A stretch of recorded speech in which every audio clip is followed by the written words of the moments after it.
출구 없는 사랑의 고통. 요한 볼프강 폰 괴테. 젊은 베르테르의 슬픔. 사람들이 흔히들 괴테를 얘기할 때는 자연적으로 실러를 들먹인다. 괴테와 실러는 동시대를 산 독일 문학의 이대 거봉이었으나 그들의 문학사적 의의는 사뭇 다르다. 괴테와 실러의 우정이 결정적으로 맺어진 것은 1794년이었고 이 유명한 우정은 1806년에 실러가 죽을 때까지 계속되었다. 독일 문학사에서 이 두 거인이 가지는 의의라고 한다면 괴테는 독일 고전주의의 완성자요, 실러는 독일 낭만주의의 완성자라는 사실이다. 괴테는 자칫하면 자아가대망상증에 빠지기 알맞은 성격의 소유자이지만 다르게 그는 자신을 절제할 수 있는 자제력을 가지고 있었다. 이러한 그의 성격의 일단은 그로 하여금 낭만주의적인 자아의 무절제한 표출을 거부하도록 한 원인이 되었다. 하지만 괴테는 낭만주의를 싫어했음에도 불구하고 낭만주의적인 작품을 써서 국민들을 열광시켰고 이웃나라인 프랑스 낭만주의 발흥에 적극적으로 기여했다. 그 대표적 작품이 젊은 베르테르의 슬픔이다. 이 작품에 대해서 말하기 전에 괴테의 여성 편력과 그것과의 관계하에서 작품의 경향을 살펴볼 필요가 있다. 그는 철두철미하게 여성 예찬론자였으며 그의 거의 모든 작품은 자신의 여성 관계와 연을되고 있기 때문이다. 젊은 베르테르의 슬픔도 예외가 아니다. 괴테는 21세 때 프랑스령이었다가 독일 땅이 된 알자스 지방의 거대 도시 스트라스부르로 유학을 하러 떠났다. 젊고 미남자이며 부유한 괴테는 이 도시에서 순진한 목사의 딸인 프리데리케 브리온과 사랑에 빠졌다. 괴테는 브리온과의 사랑을 주제로 해서 수많은 서정시를 써서 명실공히 서정시의 대가로서의 위치를 굳혔다. 만남과 헤어짐, 5월의 노래 등이 이 시절의 작품들이다. 그러나 괴테는 브리온을 열렬히 사랑하면서도 그의 천재적인 영감과 성장애의 욕구는 결국 이 여자에게 붙잡히기를 거부하게 이르고 끝내는 그녀를 버린다.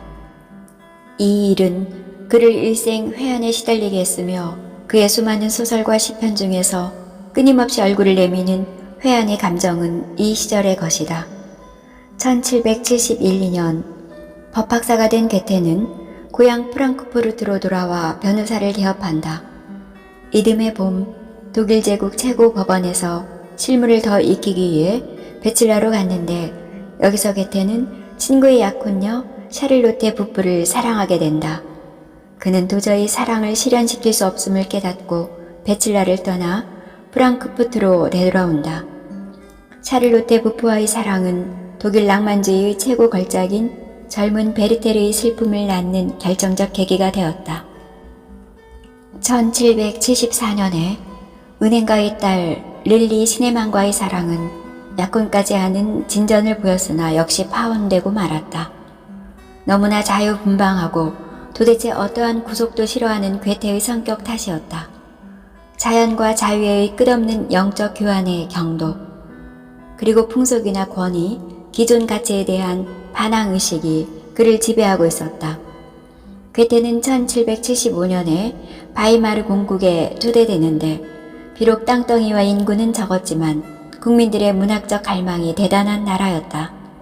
그는 이 공국에서 수상의 자리까지 올랐다. 그는 이 자리에 있으면서 온화하고도 인간주의적인 정치를 펴 온 국민의 저항을 한 몸에 받게 되었다. 괴테는 궁정의 하급 관리의 아내이고 자신보다 7년이나 연상인 샤를로테 폰 슈타인을 우연히 알게 되어 그녀를 사모한다. 결코 미인은 아니었지만 괴테의 예술 세계를 잘 이해했으며 사교 솜씨도 세련되고 명랑쾌활했다. 이 여인은 당시 괴테가 추구한 부드럽고 온화하며 잘 조화된 인간형의 전형으로 부각되었다. 두 사람은 서로 사랑을 고백하고 상당히 오랜 세월 동안 이 사랑을 지속하였으나 1788년에 이탈리아 여행을 하고 돌아온 괴테는 슈타인 부인과의 사랑이 식어감을 느꼈다. 대신 꽃집의 어린 딸 크리스티안의 볼비우스를 사랑하게 된다. 이 여인과의 생활에서 처음으로 가정적인 안정과 행복을 맛보게 되었다고 한다. 그러나 그는 역시 불치의 몽상가요 방랑자적인 기질의 소유자였다. 하지만 그도 이제는 꽤 나이가 들었고 지치게 되었다. 1807년에 크리스티아네와의 정식으로 결혼한다. 1808년에는 바이마르를 점령한 나폴레옹과 단독 대담을 하게 된다. 이것이 유명한 두 천재의 만남이었다. 두 사람은 모두 상대의 천재성에 감탄했다고 한다. 65세 되던 해 아내가 죽고 나서 온천장의 18세 소녀 올리케 폰 레베초를 사랑하게 되어 구원했으나 실패했다. 이 위대한 천재는 1832년에 숨을 거두었는데 죽는 순간까지 끊임없이 뭇 여인을 그리워하고 사랑했으며 영원히 여성적인 것만이 자신을 구원의 세계로 인도할 뿐이다 라는 유명한 말을 남겼다. 작품 젊은 베르테르의 슬픔은 괴테 자신이 22세 되던 해 변호사를 개업하고 실무연수차 방문했던 베칠라에서 친구 약혼녀와의 연애 경험과 또 다른 친구가 유부녀를 사랑한 끝에 자살하게 된 일이 있는데 이 사실을 적당히 섞어서 만든 소설이다. 단순한 구성과 적은 등장인물이지만 작품이 주는 충격은 크다. 그 순수성과 진지성 때문이다. 서간체 형식으로 되어 있는 이 소설은 출구 없는 사랑의 고통과 인습과 기존 가치에 의해 저항의 기치를 내건 당시 젊은 시인 작가들의 문학운동인 폭풍노도운동의 요구인 새로운 인간성의 탐구가 잘 묘사되고 있다. 이 소설이 출간된 후 주인공을 본받아 자살하는 청년들이 적지 않았다고 한다.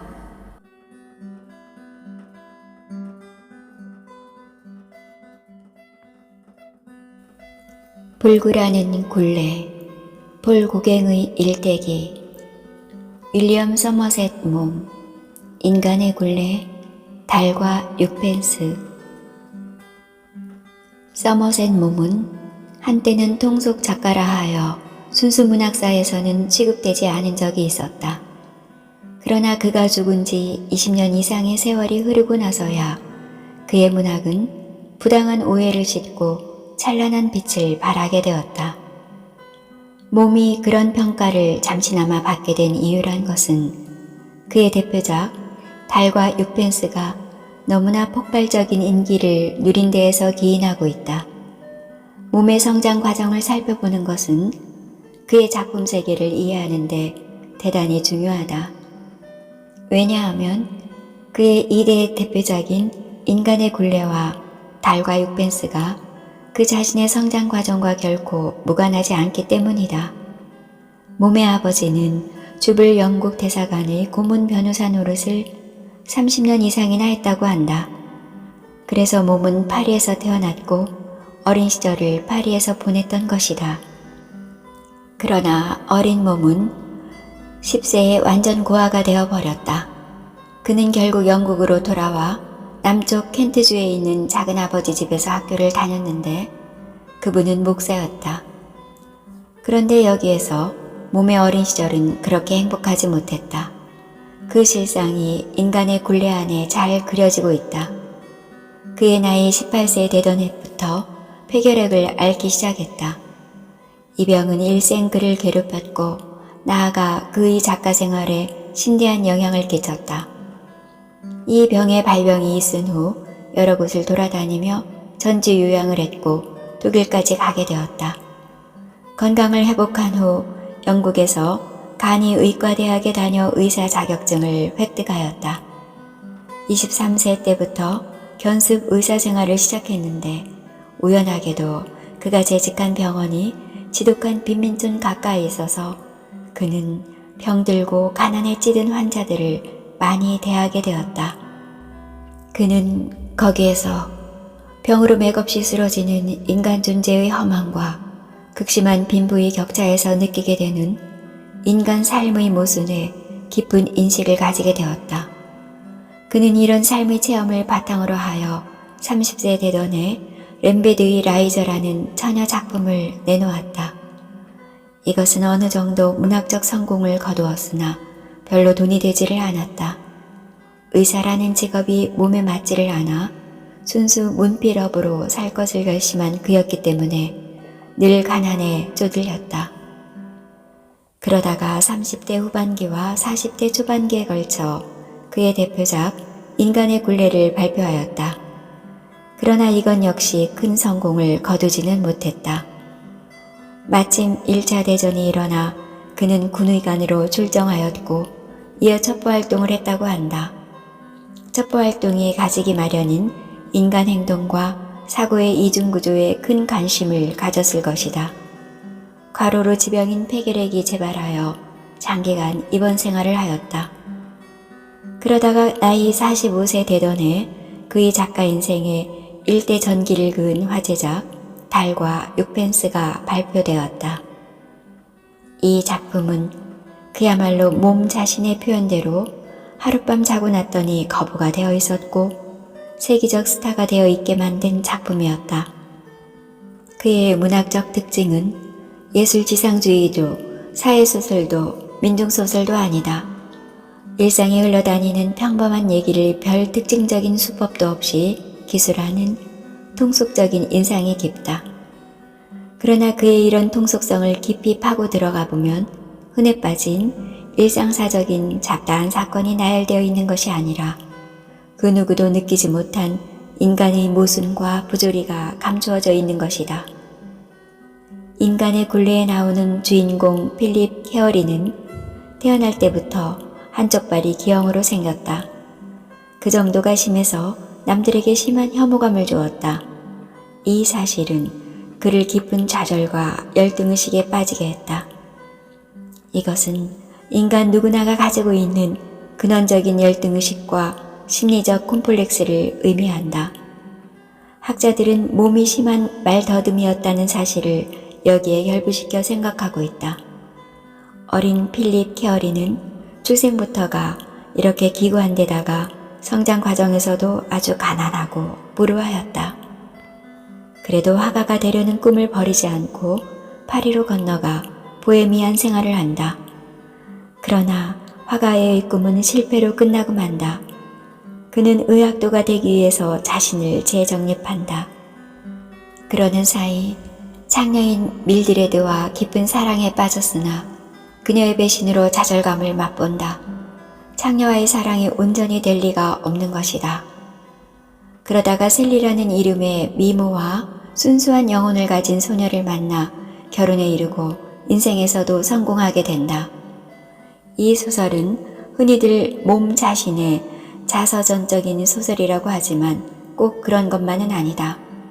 어떤 개인의 전기만을 가지고 소설을 쓰는 작가는 없다.